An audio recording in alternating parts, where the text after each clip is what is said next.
Alright, it is 10 a.m. on a Friday, we're in Changzhou and Dhiten is just waking up.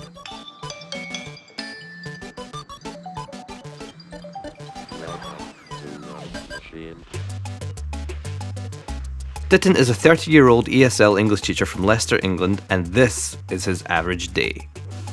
He starts his morning with a hot shower before making his usual breakfast of porridge oats with milk and honey. Dhiten's apartment costs him 2,500 renminbi per month, and it's located in the city centre of Changzhou, a second-tier city in southern Jiangsu. Because it's a weekday, he doesn't start work until 11 a.m. However, on weekends he would normally start at 8:30 a.m. Dhiten first arrived in China in 2018, where he worked as an English teacher for a year and a half in the city of Jining, Shandong province.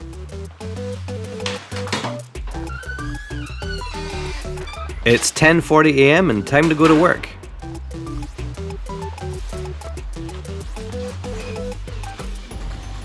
Dhiten works between two branches of his school, and this morning he is starting at the school furthest from him, so he's taking a Didi. Didi is the leading ride-hailing app in China and features a full English interface tailor-made for expats and English-speaking users. In just minutes his car arrives and we're off. ESL stands for English as a Second Language, and in China this is mostly taught at private language centres teaching students outside of public school hours. These schools eagerly compete for tuition fees to teach English to children and adults of all ages, but their quality can vary greatly. ESL centres range in size from multinational corporations such as Education First to sketchy companies renting out a room in a rundown shopping mall. However, Dhiten works for a language centre called St. George Education, which is run by a British expat and his Chinese wife, who are locally known for their quality and transparency. They even have a degree wall on display, listing all of the relevant information of their teachers. Right. Hey, I'm making alright. Yeah, not too bad, thank you. Get stuck in with the work. To start his day, Dhiten will finish working on some lesson plans. He actually won't start teaching until later in the day. A lesson plan is something that you can refer to. It's got notes about your games that you're going to use. So we're going to start with possibly a warmer game, and then we're going to do a song. And after the song, we're going to do another game to drill in some vocabulary. And soon after that, we'll probably have an extra game, a break, and then do a bit of grammar. ESL teachers usually work around 35 hours a week and have up to 18 teaching hours, with the rest being office hours for lesson planning. It's 12 p.m. and time for a quick staff meeting for everyone to catch up before the busy weekend ahead. At present, the TEFL industry is worth over $4 billion per year and is still expanding, with an estimated 300 million English language students in China. As the market has matured, teachers are now more strictly vetted with a 3-stage notarization process that includes criminal records, medical checks, and fingerprints.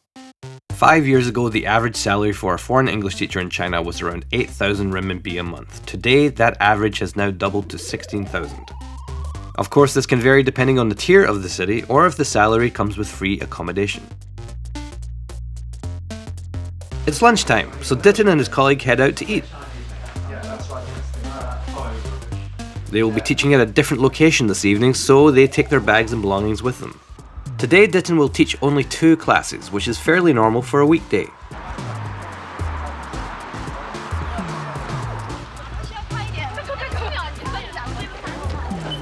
Today's lunch takes place at an average Chinese fast food restaurant, also known as a Kuaisan. Got here some fried chicken with some pepper, and then these strips of potato. Potato is usually a staple dish in China. These potatoes in long stripes.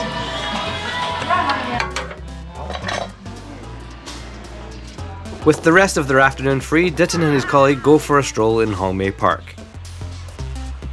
As a British Indian, Dhiten is often met with some confusion when it comes to his nationality. A lot of people think that I'm actually from Pakistan, mainly because, you know, any single type of brown person you can say that you see are generally from Pakistan. But once they found out, no, I'm not, I'm actually Indian.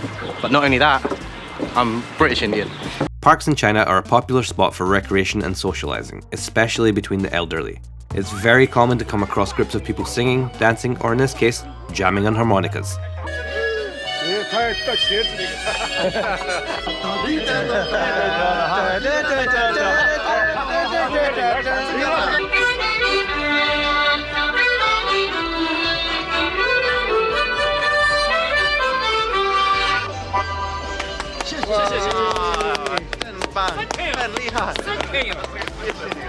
Can't get an experience better than that, right? In China.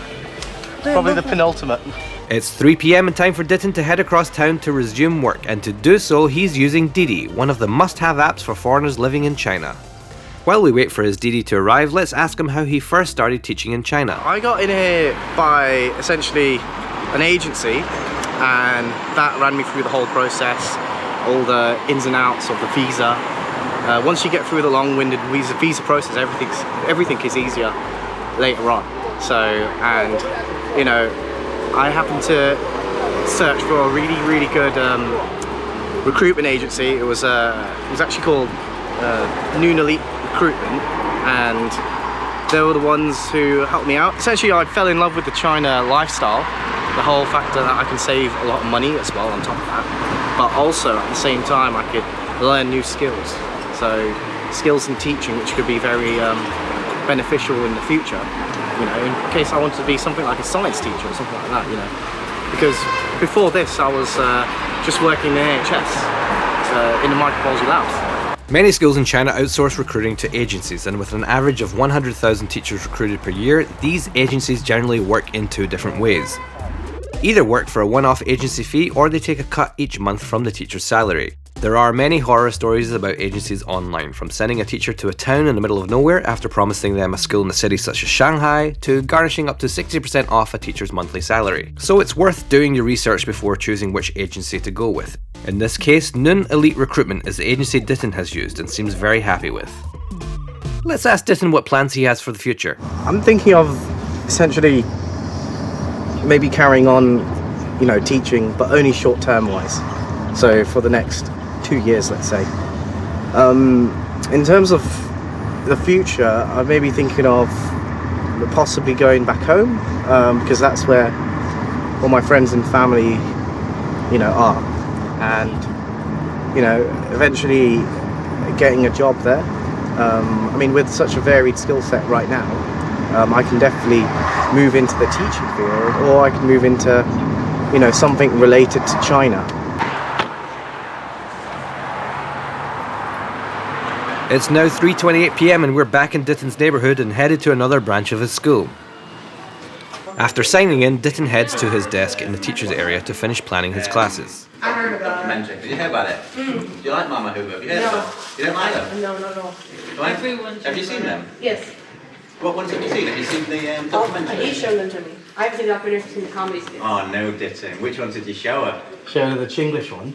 Oh man, she thinks you're going to take the mick out of us. No, Lawai man. Park, yeah. Lawai Park's a good one though, it's a good starter. You should have shown her the documentary. Where'd the guy go? They're a bit longer and not as funny for short things, so... Well, I guess you can't please everyone. Anyway, it's finally time for Dhiten to set up his first class. Here it is. His first class, titled Super Safari Class, is part of an early learning English course for 4 to 6 year olds. How's it going, Marius? I am busy preparing for my classes. I am in a hurry. I can definitely tell. Yeah. You like very fast as you talk and stuff. And my movements. And your movements, yeah. Gotta get everything prepared. Yes, right? exactly. Right, so I'm going to go to the storeroom, get like the rope for the game.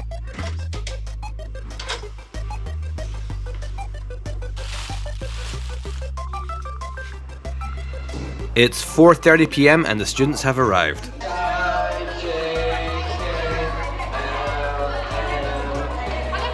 Chinese culture places a huge emphasis on their children's education. The heavy academic pressure means a high percentage of mainland children don't even get enough sleep due to homework and extracurricular programs such as learning English.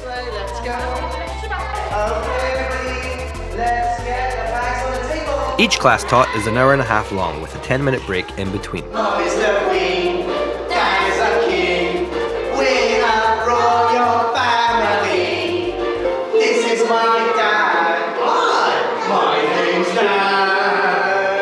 While ESL schools were first established to teach English to adults, in the last decade the demand has shifted to parents who are willing to spend up to half of their household income on language classes for their children. This is my sandwich. Very good. Thanks. 10-minute break. Toilet break.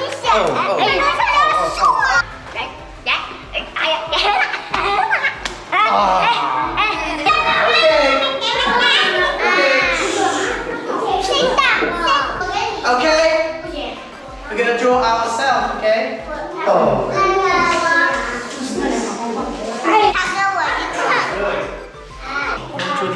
As the class winds down, let's check in with Dhiten. Yeah, it's going all right so far. Yeah. It's very energetic with the song, and then afterwards they just calm down with this. It's just now about a matter of getting them to do it the right way. It's 6 p.m. and Dhiten's first class is over.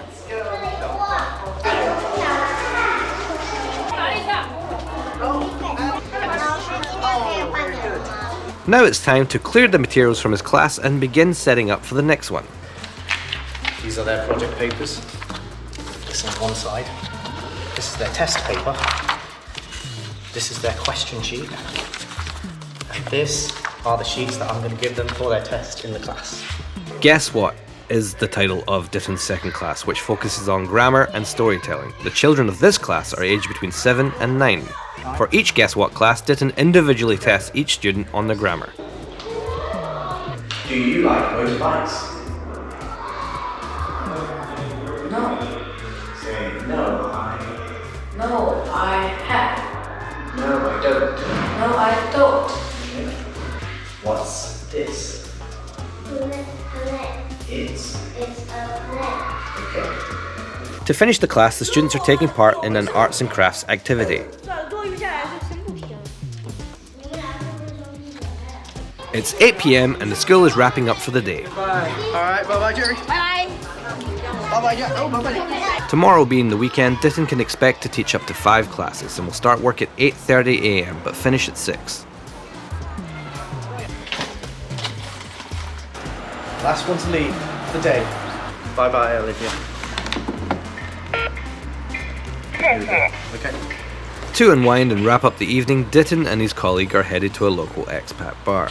Every Chinese city with a substantial expat population tends to have at least one bar catering to foreigners with import alcohol and Western food. For Changzhou, that safe haven is called Koala Cafe and Lounge. This place is a foreign-owned bar, Australian-themed bar. It's where most of the foreigners actually hang out. So, got a lot of people that I know, familiar faces. So my usual hordes, it's got like all the good brand beers on tap. So it's really nice. You got the Chinese menu, their Chinese menu, right? There's a Western one, I think. Steak and mushroom with fries.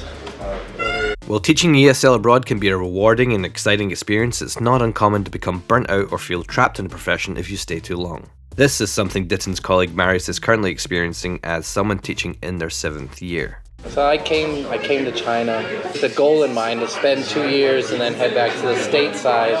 My whole background is in health and wellness, fitness, kinesiology. I got 7 years working with kids, so I got a lot of experience on that, adults and children.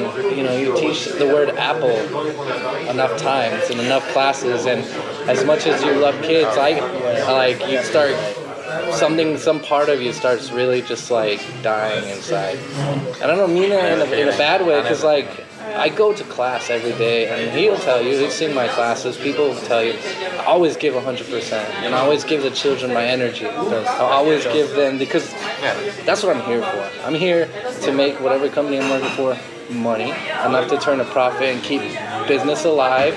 But at the end of the day, my job is I'm a teacher for these kids. So while I'm doing that, I want to make sure I still give 100%, even though I'm dead tired of doing that job. You could easily just say, all right, it's this year, I'm done. But I'm married in China. My wife is Chinese. I can't afford to not have a job or an income, you know? I can't be like, I'm going to go stateside and pick up a job in the U.S. I can't just up and leave. And you know, you've really only got like 3 options as a foreigner in China. You're either a teacher, an engineer, or you start your own business. Yeah. Shortly after this, Marius will leave his job and move to Shanghai. It's 10 p.m. and with an early start tomorrow, Dhiten heads home to bed. And that's it. We hope you've enjoyed this insight into the life of an ESL teacher in China. Have you ever taught English abroad? Did your experience vary? Let us know in the comments below. And if you're interested in teaching English in the Middle Kingdom, China Tefler and Noon Elite Recruitment come highly recommended as trustworthy resources. You can find links to them in the description below.